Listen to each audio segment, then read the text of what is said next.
pueden haber posibles preguntas que también les salga dentro del examen complexivo en lo que son las materias psicopedagógicas. Pero empezamos por el tema de investigación. Ustedes recordarán investigación, investigar, buscar, descubrir, hallar, ¿no es cierto? Que determinadas temáticas que van siendo de interés con algún objetivo específico a cumplir. Pues en ese sentido no hay mucho que hacer.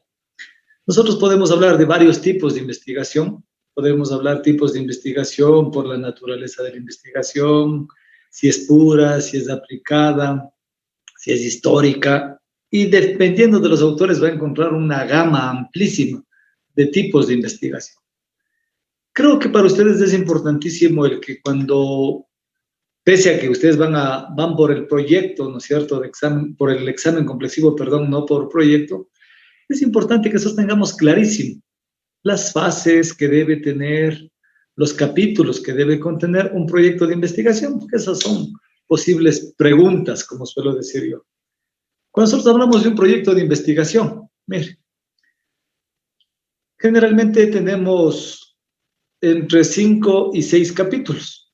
El primero, diría yo, el capítulo que se le conoce como el planteamiento del problema, ¿sí? Entonces nosotros hacemos primeramente una contextualización, es decir, qué está pasando sobre ese tema en nuestra realidad, en la realidad mundial, y cómo queremos un poquito enfocarla.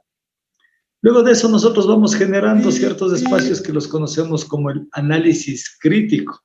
Es decir, una reflexión profunda, diría ya, exclusivamente de lo que pasa en nuestro sector con el que vamos a trabajar. Luego podemos hablar de lo que se conoce como una prognosis. Sí, ustedes recordarán un poquito la prognosis, era ese espacio en donde nosotros podemos escribir, ¿no? Y decir, si no hago nada frente a esta dificultad, ¿qué puede pasar? Y si hago algo, también, ¿qué puede pasar? Es decir, ver un poquito a futuro lo que puede suceder con esa temática. Luego nos encaminamos ya a lo que sería plantear el problema. ¿A través de qué? Primero de una gran pregunta directriz. Ejemplo, si usted quiere investigar efectos psicológicos luego de la pandemia, voy a poner un ejemplo, ¿cierto? Una pregunta que me lleva a eso, ¿cuál sería? ¿Qué efectos psicológicos se dieron luego de 2 años de pandemia? O ¿cuáles son los efectos psicológicos más fuertes que se evidencian en los procesos educativos luego de la pandemia? ¿Sí? Es esa gran pregunta la que nos encamina hacia el proyecto de investigación. Luego de esa gran pregunta, nosotros podemos hacer preguntas directrices igual para ir completando, para ir concretando esa gran pregunta. ¿Sí? Entonces ahí podemos hablar de 2, 3, 4 preguntas, eso ya depende de cada uno de ellos. Luego de estas preguntas directrices, nosotros ya planteamos el problema como tal. Luego de eso generamos un objetivo general. Recordarles simplemente todo objetivo general es el para qué hago la investigación. ¿Sí? ¿A dónde quiero llegar? Luego de ese objetivo general, yo debo plantearme unos 2, 3 objetivos específicos. Son objetivos que me permiten alcanzar el objetivo general. Y finalmente planteo una justificación. Cuando hablo de justificación, o sea, ¿por qué es importante? La importancia, los beneficiarios, si tengo o no tengo dificultades, si tengo o no tengo apoyo de la institución o de quien esté trabajando en ese proyecto de investigación. Entonces, miren, yo con eso puedo hablar y digo, tengo los elementos completos del planteamiento del problema. Entonces, miren, planteamiento del problema, para sintetizar, contextualización, prognosis, análisis crítico, preguntas directrices, objetivos, general, específicos, justificación. Bien, tengo los elementos básicos y fundamentales de un planteamiento del problema en cuanto al capítulo 1.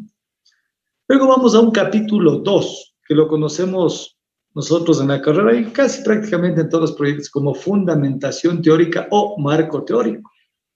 ¿Sí? Este capítulo debe empezar con unos antecedentes de investigación, es decir, buscar qué temas se han investigado ya con anterioridad al que nosotros estamos planteando, antecedentes de investigación. Luego podemos hablar nosotros ya de lo que es la fundamentación teórica como tal. marco teórico. Si yo estoy hablando de los trastornos psicológicos, tendré que consultar todo sobre trastornos psicológicos, ¿sí o no? Definición, concepciones, elementos, características, causas, consecuencias, es decir, todo lo que más pueda sobre. Ahí entra hartísimo el tema este del trabajar y procesar de acuerdo a normas APA, citas de menos de 40 palabras, citas de más de 40, citas parafraseadas, hacer la respectiva citación tal como nos piden normas APA en cuanto a referencias. Es decir, es un trabajo más bibliográfico, netgráfico, en función de cualquier fuente que usted vaya consultando. En ese mismo capítulo, luego de tener toda esa información teórica, ¿qué tenemos que trabajar? Lo que le conocemos nosotros como los conceptos clave. Yo les llamo un glosario. ¿Sí? Unas 10, 15 palabras, las más, ¿qué diría yo?, utilizadas, las más concretas de todo ese marco teórico que estamos trabajando, como para tener elementos muy puntuales. Algunos autores les llaman también definición de términos básicos. Pero son esas palabras clave, esos temas que son necesarios puntualizarlos. Luego de eso también acostumbramos a trabajar lo que se conoce como una fundamentación legal. Ciertos artículos de algún cuerpo legal, puede ser de la Constitución, en el caso de ustedes que van a trabajar con la LOEI, en el caso también de ustedes que son parte de la universidad, pueden trabajar con la LOES, la Ley Orgánica de Educación Superior, y así cualquier cuerpo legal para ir citando y poder ir contrastando y consolidando ese marco teórico. Y finalmente, en el capítulo marco teórico se trabaja lo que conocemos como la definición de variables. ¿Sí? Entonces, lo único que se hace es la variable con una definición conceptual, muy puntual.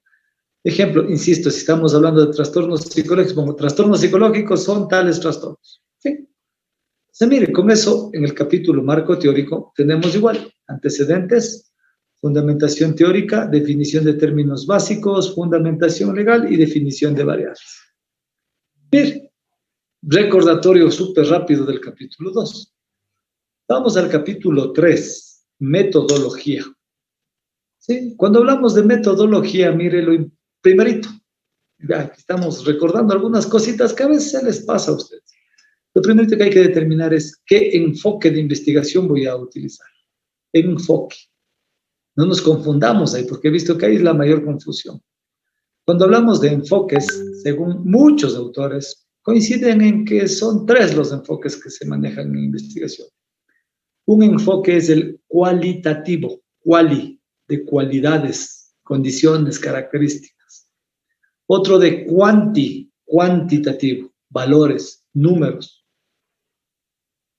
Y hay otros autores que le consideran como otro enfoque una mezcla de los dos, y les llaman el enfoque mixto. Sobre todo hay un autor, Hernández Sampieri, él habla bastante del enfoque mixto. Para muchos otros es simplemente el cualitativo y cuantitativo. Algunos al cuantitativo les llaman el positivista, ¿sí? Y así van teniendo ciertas denominaciones, pero que en síntesis todos apuntan a lo mismo. Enfoques de investigación. Cualitativo, cuantitativo y, si consideramos los dos, mixto o cual y cuantitativo. Luego de aquello, importante es tener claro el nivel de investigación. Mire, porque no es lo mismo el nivel de profundidad, el alcance que le queremos dar a nuestro proceso de investigación. Y ahí hablamos de un proceso, se dice, pero para mí no siempre será así, que uno de los más básicos elementales es el descriptivo. ¿Sí? A mí es un nivel más, no es ni más ni menos que el resto, pero algunos autores dicen que es el más básico, fundamental. Descriptivo. Hay otro nivel, exploratorio. Ojo. Otro nivel un poquito más, dicen más profundo, explicativo. Podemos hablar de un nivel correlacional. ¿Sí? Y muy concretamente les explico. El descriptivo es generar, enlistar, dar a conocer ciertas situaciones que yo fui encontrando en el tema de investigación. El exploratorio es buscar algo más de lo que se ve con total tranquilidad. El explicativo, tratar de encontrar las relaciones de causa-efecto, es decir, a ver, esto pasa por esto. El correlacional, relacionar, buscar qué relación existe entre una variable con la otra variable. Y mire, estos modelos ya implican un poco de manejo de lo que conocemos nosotros como estadística. Usted ya a punto de graduarse domina lo que es estadística descriptiva, maneja mucho de lo que es estadística inferencial, trabaja con lo que es probabilidades, es decir, ya puede utilizar un modelo estadístico para comprobar hipótesis, por poner un ejemplo. Ya hace sin ninguna dificultad el cálculo de un coeficiente de correlación.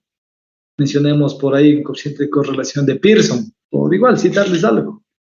Usted puede utilizar un cálculo estadístico para comprobar una hipótesis. Pensemos en un chi cuadrado, o chi cuadrada también le llaman algunos autores. Un puntaje T, un puntaje Z. ¿Sí? Entonces, mire, todavía dice, no, ya no es solamente cuestión de decir, yo veo que la mayoría de personas hacen esto. No.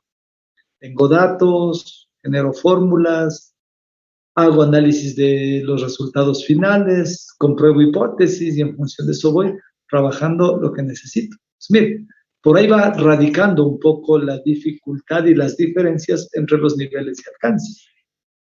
Luego es importante que acá nosotros consideremos lo que llamamos los tipos de investigación. Ahí usted generalmente dice, yo voy a hacer un tipo de investigación bibliográfica. Sí, porque se va a guiar en fuentes. Sí, pero es una parte. Va a ser una investigación de campo también. ¿Por qué? Porque va a aplicar una encuesta, va a aplicar una guía de observación, va a aplicar un examen, un test, lo que sea, y va a tener datos. ¿Sí? Mire, a eso nos referimos con este tipo de situaciones. Nosotros también, ahí es importantísimo que trabajemos con investigación. A veces alguien dice, no, yo quiero hacer algo más histórico, una investigación histórica. A veces, no, yo quiero hacer un tipo de investigación tanto cuasi experimental o una investigación experimental. Bien, ya va dependiendo. Nosotros en el área educativa generalmente trabajamos más con investigaciones, ¿qué le puedo decir? Sociales, ¿no es cierto? Ver cómo la gamificación, por decirle, incide en la enseñanza de funciones cuadráticas. ¿Qué vamos a ver? Si esta gamificación tiene o no tiene algún nivel de incidencia. ¿En qué? Cuando enseñamos funciones cuadráticas. Pero difícilmente nosotros, como profesores, en el caso de ustedes de matemática, va a decir, no, yo voy a generar un modelo de matemática pura para que se aplique en los cálculos de un viaje de un cohete a la Luna. Sería un caso extraordinario, ¿no? Alguien que realmente le encanten los números, las fórmulas, y se profundice en aquello, pero en nuestros casos no, más bien va a ser matemática un poco más de trabajo en los colegios, en las escuelas, también probablemente a nivel universitario, pero un nivel no tan puro en cuanto a matemática. Una vez que vemos enfoques, niveles, tipos de investigación, nosotros tenemos que saber con qué población vamos a trabajar. Recuerde que era la población, ese conjunto de personas con los cuales voy a trabajar. Ejemplo, si yo digo voy a trabajar todo lo que son trastornos psicológicos con los estudiantes de educación básica del país. Mire, esa es mi población, estudiantes de educación básica del país. ¿Podría hacerlo? Sí, pero necesito muchos recursos, mucha gente para poder cubrir. Entonces, ¿qué hago? Cálculo de una muestra. Un subconjunto que contenga las características de esa población. Entonces resulta que yo hago un cálculo igual con una fórmula que usted la encuentra en cálculo de muestra. Me sale que debo aplicar, qué sé yo, a un 30% de la población. Selecciono qué ciudades, qué instituciones, tengo la muestra y eso se puede generalizar a la población. Entonces, mira, población, conjunto total. Muestra, subconjunto que reúna todas las características. Perdón, todas las características. Una vez que tengo enfoque, nivel, tipos, población, muestra, tengo que armar el instrumento. ¿Con qué instrumento voy? a recolectar información. ¿No es cierto? Si es una encuesta, tengo que armar una encuesta. Si es un test, tengo que adaptarlo a la realidad con la que voy a trabajar. Si es una prueba, tengo que hacerla. Entonces, esos instrumentos tienen que ser armados y elaborados en función de una matriz previamente que la procesamos. ¿Sí? Y una vez que yo tengo ese instrumento, tengo que someter a dos criterios fundamentales. El criterio de validez y el criterio de confiabilidad. ¿A qué me refiero con esto, jóvenes? Cuando hablo de criterio de validez, usted y yo, cuando hacemos una encuesta, creemos que está bien hecha. Es más, estamos seguros que está bien. Yo le paso a un compañero mío que trabaja igual en investigación, en psicología, y me dice, ¿sabes qué? Esta pregunta no tiene relación con lo que estás consultando. Esta otra no está muy clara. Ahí me está dando un criterio de validez. ¿Está bien o no está bien? ¿Se entiende, no se entiende? ¿Tiene relación, no se relaciona? ¿Está clara o no es clara? Ojo, mire, con criterios. Pero la confiabilidad, igual debo hacerla yo como un pequeño cálculo. Yo ya paso el criterio de validez, chévere, hago los ajustes, aplico a unos 20, 30 personas a tener datos y con eso ver el nivel de confiabilidad.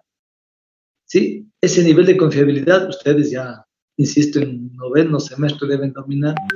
Hay un cálculo que se llama el alfa de Cronbach. ¿Sí?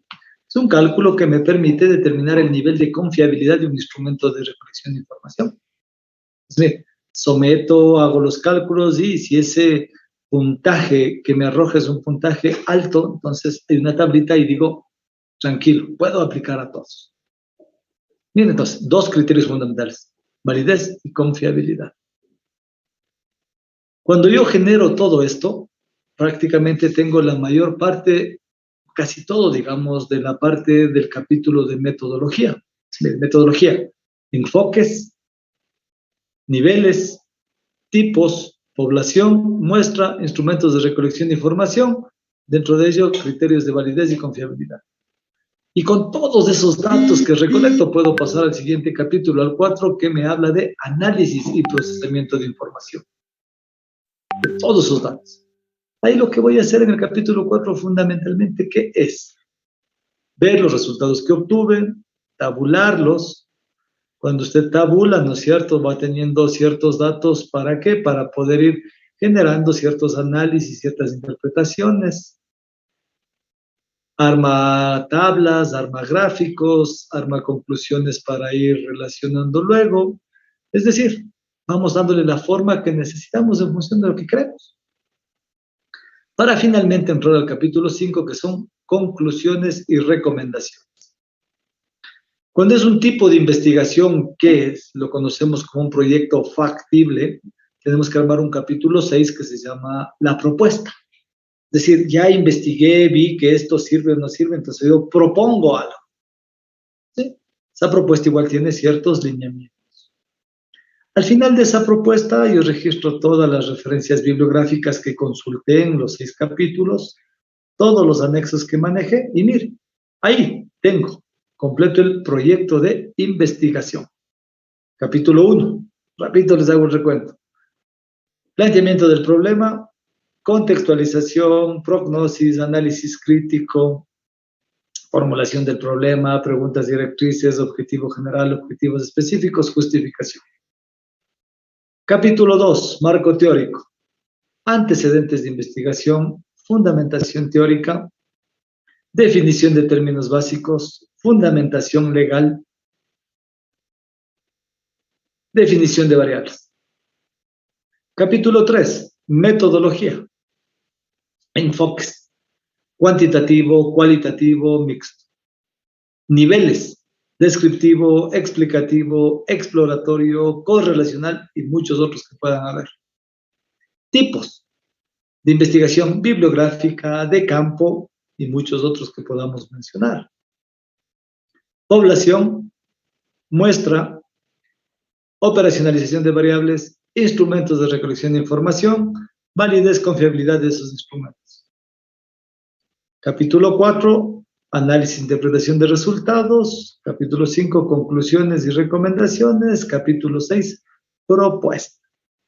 Mire, hemos hecho un recorderis bastante rapidísimo sobre esto que me parece que les puede ser útil en algún momento en el examen complexivo, porque puede pasar alguna pregunta que diga, a ver, ¿cuál enfoques de la investigación? Entonces, cualitativo, cuantitativo mixto. No hay más, no hay para qué confundirse.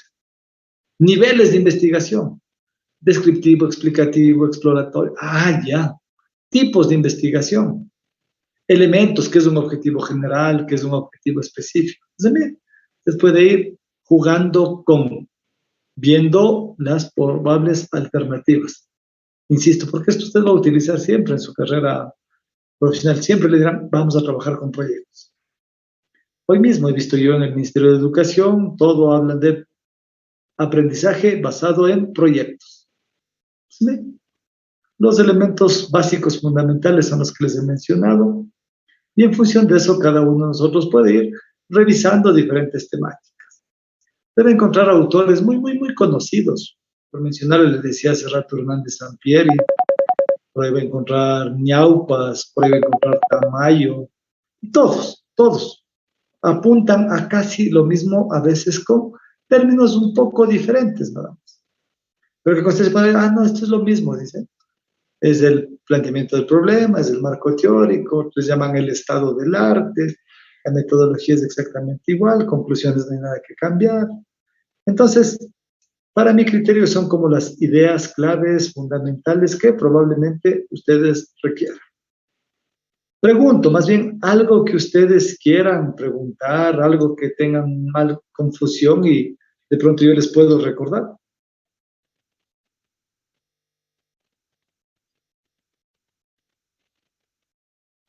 No,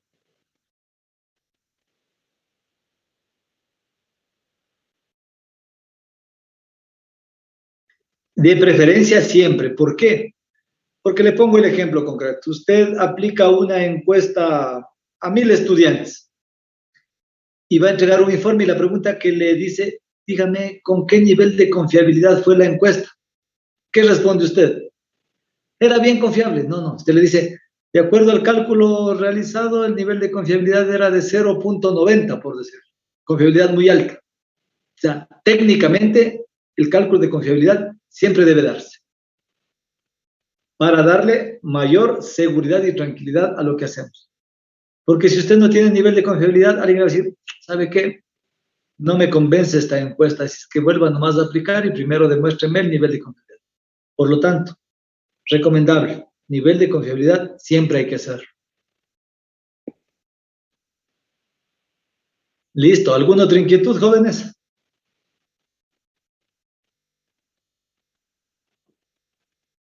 Parece que no hay más inquietudes. Es la ventaja de estar 4. Avanzamos rapidito, espero que me hayan entendido, y lo que hubiéramos hecho en 2 horas lo hemos hecho en 30 minutos. ¿Alguna otra inquietud, jóvenes, antes de despedirme? ¿No? Listo, No, profe. dígame. Dígame.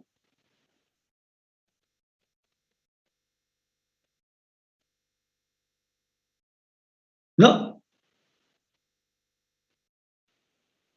Bueno, entonces, señor Chicaiza, señorita Usca y señor Guamán, un gusto haber compartido a los tiempos algo concreto y cualquier cosa ya saben, a las órdenes. Cuídense. Disfruten del fin de semana. Hasta luego, profe. Gracias. Gracias, profe. Hasta luego. Hasta luego.